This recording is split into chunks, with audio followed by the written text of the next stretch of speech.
Alam mo ba na ang sekreto ng mayayaman ay hindi lang pera, kundi ang mindset nila? Sa video na ito, alamin natin ang 7 rich Pinoy mindsets na pwede mong simulan ngayon para magbago ang future mo. Una, ginagawang prioridad ang pag-iipon. Ang mayayaman, bago gumastos, nagsisave muna.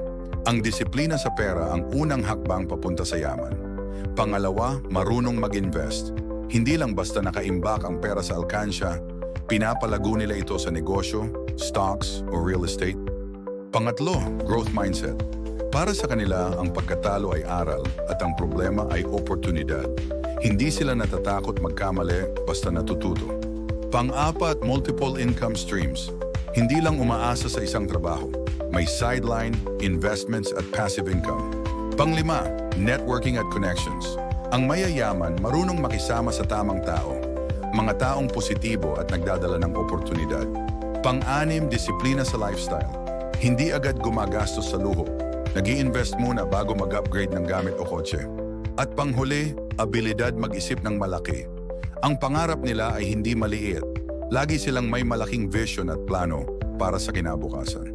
Kung gusto mong umasenso, simulan mong baguhin ang mindset mo.